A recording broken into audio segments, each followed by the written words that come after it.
L'encouragement, ça peut vraiment changer une vie. Une présence, un mot, une autre perspective. Nous avons tous traversé des moments dans notre vie qui nous semblaient insurmontables, infranchissables. Pour ma part, avec du recul, je me rends compte que certaines de ces expériences, loin de m'avoir laissé sur le carreau, m'ont rendu plus forte. Ces expériences qui se sont révélées si formatrices, n'ont pu être surmontées que par la présence de personnes qui ont su m'encourager, me tendre la main au moment opportun. Oui, Dieu n'a pas voulu que je reste sur le carreau, et dans sa grâce, m'a entouré en utilisant des personnes particulières sur mon chemin. Gérard, âgé de 60 ans, témoignait dernièrement. Lorsque j'étais enfant, je me suis rapidement retrouvé en institution. Ma mère est décédée lorsque j'étais tout petit, et mon père ne pouvait pas nous assumer, mes frères et sœurs, et moi. À l'école, j'avais des difficultés, et rapidement, on m'a laissé de côté. Pourtant, je m'en suis sorti. Et vous savez pourquoi? Parce que lorsque j'avais 14 ans, mon professeur n'a pas voulu croire à cette étiquette qu'on m'avait collée sur le front. Elle a cru en mes capacités et elle me l'a dit. Je sais que tu es capable de réussir et je vais t'aider pour que tu décroches ton examen. Cette phrase m'a porté jusqu'au jour de mon examen et encore aujourd'hui. Et cet examen, je l'ai décroché. Je crois au pouvoir de l'encouragement, ça peut vraiment changer une vie. Guillemets. Le saviez-vous? Dans son livre « Nouvelle identité pour une nouvelle vie », Neil Anderson affirme qu'un enfant reçoit 10 remarques négatives pour une remarque positive dans une famille moyenne, 7 remarques négatives pour une remarque positive à l'école. Pourtant, selon cette même étude, nous apprenons qu'il faut 4 remarques positives pour neutraliser l'effet de la remarque négative. Qu'est-ce que l'encouragement? Étymologiquement parlant, encourager quelqu'un signifie lui donner du cœur, c'est-à-dire lui permettre d'investir pleinement la situation dans laquelle il se trouve, même lorsqu'il la considère comme une montagne infranchissable. Par analogie, décourager quelqu'un, c'est lui enlever le cœur. Autrement dit, c'est agir de manière négative sur sa motivation, ne pas prendre en compte les efforts qu'il fait pour affronter sa situation, lui retirer toute envie de se battre et d'y arriver. Comme le montre l'exemple de Gérard, avec une parole dite à propos, une personne peut changer le cours des choses, redonner de l'espoir là où il n'y avait plus que désespoir, changer la perspective, redonner vie tout simplement. Dans la Bible, nous trouvons plusieurs modèles de personnes qui avaient cette sensibilité et ce souci d'encourager, de porter leurs amis dans les moments pénibles. L'apôtre Paul est bien connu pour avoir encouragé les églises à persévérer dans les épreuves. Cependant, lui aussi a eu besoin d'être encouragé à persévérer, dans les temps où il était en prison par exemple. Nous connaissons peu les personnes sans qui Paul n'aurait pu tenir le cap dans son ministère. Elles ont effectué leur ministère d'encouragement et de réconfort dans l'ombre, mais se sont montrées véritablement fidèles dans leur soutien.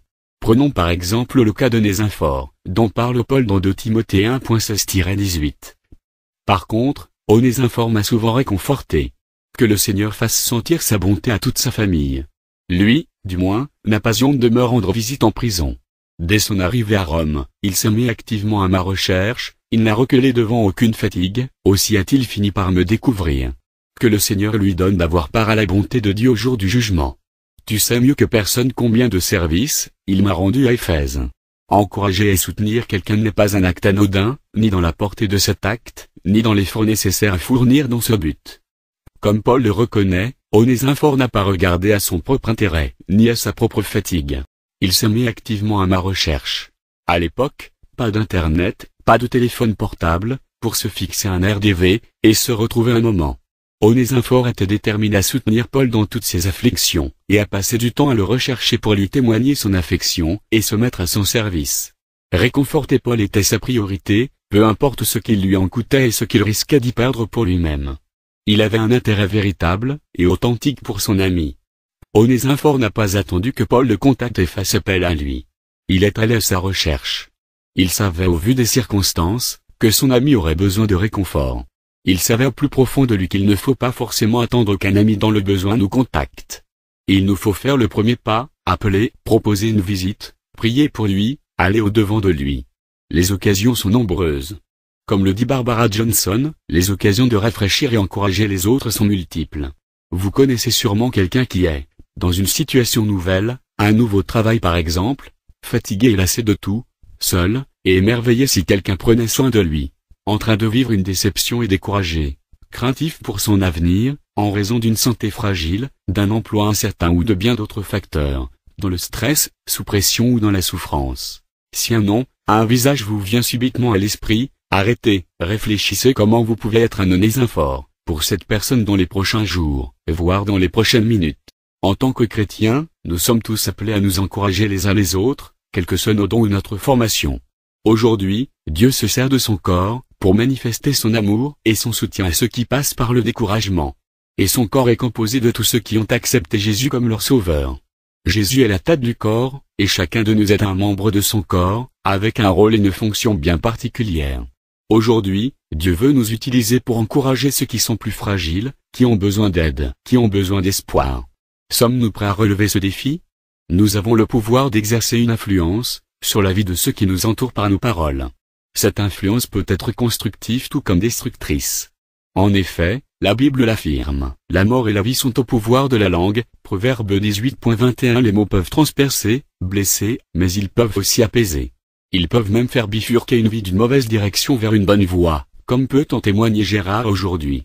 Paul, qui a lui-même bénéficié des paroles d'onésphore, nous exhorte dans Éphésiens 4.29, refusez de participer aux calomnies, ne laissez aucun propos blessant ou inconvenant, ou simplement inutile, franchir le seuil de vos lèvres. Cherchez les mots qui aident et encouragent. Que chacune de vos paroles contribue au progrès spirituel des autres, dites à propos, elles pourront être le moyen par lequel Dieu bénira ceux qui vous entendent. Nous devons apprendre à utiliser nos paroles pour le bien des autres. Pour ce faire, nous avons besoin de l'aide de Dieu, et de l'action de son esprit en nous. Seules les paroles motivées par l'amour auront un impact positif. Nos paroles doivent donc découler d'un amour sincère, pour Dieu et pour les autres. Nous devons apprendre à connaître Dieu de manière toujours plus personnelle, et ainsi nous approprier son amour si grand et si profond. La prise de conscience renouvelée de son amour, pour nous débordera et rejaillira sur ceux qui nous entourent, sur ceux que Dieu nous appelle à encourager et à soutenir. En effet, Larry Crabb et Don Allender affirment, l'encouragement n'est pas une technique qu'il faut maîtriser, c'est une sensibilité aux autres, et une confiance en Dieu, qui doit être alimentée et exprimée. Quelques questions à se poser. Quand je rencontre mes frères et sœurs, quelle est ma motivation première? Qu'est-ce que je recherche? Qu'est-ce que je veux apporter à cette personne? Quelles sont mes ressources? Si les rencontres avec nos frères et sœurs en Christ doivent devenir des moments d'encouragement, la première condition est que nous en fassions notre but. Quelques versets pour approfondir la réflexion. L'inquiétude dans le cœur de l'homme l'accable, mais une bonne parole le réjouit. Professeur 12.25. Les discours agréables sont douceur pour l'âme et remède pour le corps. Professeur 16.2. Combien est bonne une parole dite à propos. Professeur 15.23. L'âme bienfaisante sera rassasiée, et celui qui arrose sera lui-même arrosé. Professeur 11.25. Aimez-vous les uns les autres comme je vous ai aimé. JN 15.12. Que ces paroles soient donc votre réconfort et votre consolation. Encouragez-vous et fortifiez-vous mutuellement par cette perspective. 1th. 4.18. Qu'on voit dans votre vie de tous les jours, que vous êtes humble, doux et patient, en particulier dans vos rapports mutuels. Portez et supportez-vous réciproquement avec beaucoup d'affection. Épaisseur 4.2. Témoignez concrètement votre compassion à ceux qui passent par une difficulté. 1 Pi. 3.8 Prière. Seigneur, aide-moi à discerner la personne qui a besoin d'être encouragée cette semaine. Remplis-moi d'amour pour elle, donne-moi une oreille attentive, un esprit de service, et les paroles qui vont la construire, la réconforter. Donne-moi ton cœur et tes mots pour elle.